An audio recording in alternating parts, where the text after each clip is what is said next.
bansa, kaugnay naman po ng balita, makakausap natin ngayon live phone patch si DFA Assistant Secretary Raul Hernandez. Magandang tanghali po, Asek Hernandez. Si Habiba po ito. Magandang tanghali po.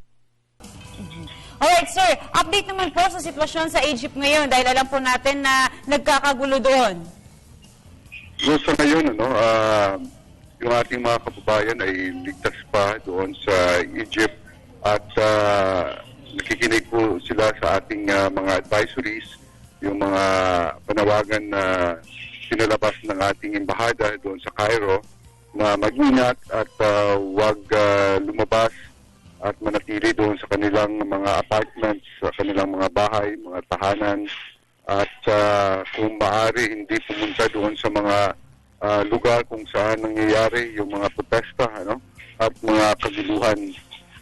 Kahapon meron lang isang teenager na Filipina Egyptian na nasugatan yung stray bullet doon sa Helwan, Cairo ay tumagos doon sa kanilang apartment.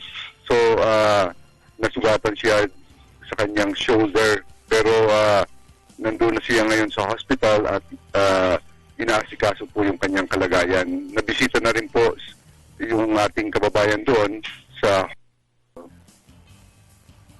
Diyan sa nabanggit po ninyo na isang teenager po na Filipino-Egyptian, no? Pero ilang mga Pilipino po ba ang nandoon ngayon at kumusta na po ang kanilang kalagayan? Mayroon po tayo about 6,000 na mga Filipinos sa Egypt at so far ligtas yung ating mga kababayan. Ang ginagawa po natin at yung ng ating embahada ay patuloy yung ating coordination with them, pagpapalabas ng mga advisories at in touch po yung ating ambassador sa mga coordinators at yung mga leader ng ating Filipino community. So handa po yung ating embahada na tulungan yung ating mga kababayan na sa palagay nila nanganganib sila because of the state of emergency at yung mga kaguluhan doon para sa kanilang repatriation. Alright, Asek, ano na po ba yung so far po? Ngayon po, ano po yung mga ginagawang ibang mga hakbang po ng gobyerno upang matiyak naman po yung kaligtasan ng mga Pilipino doon?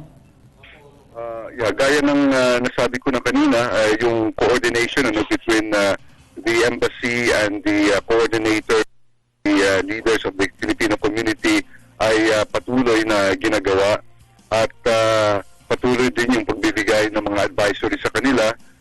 Pinaghahanda natin sila kung sakali magkaroon ng mandatory repatriation.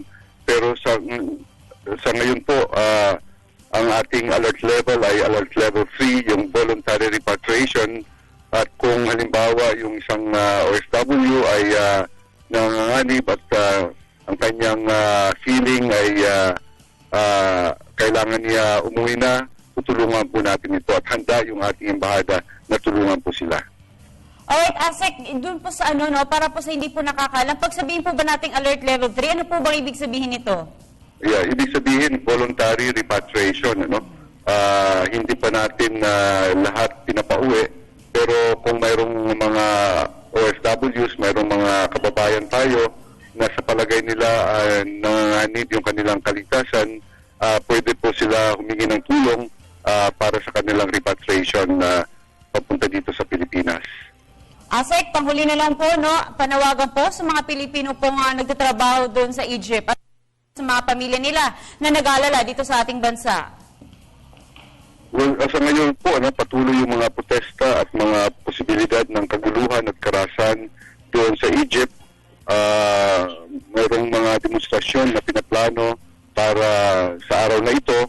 Kaya ang ating mga kababayan doon ay pinapayuhan po natin na patuloy na mag-ingat at maging alisto sa kanilang kapaligiran. Dapat wag na munang maglabas-labas at igalang at sundin yung state of emergency at curfew doon sa Egypt. Kung halimbawa gusto na nila umuwi muna, maaari po sila pumunta sa ating embahada para humingi ng tulong para sa kanilang agarang repatriation.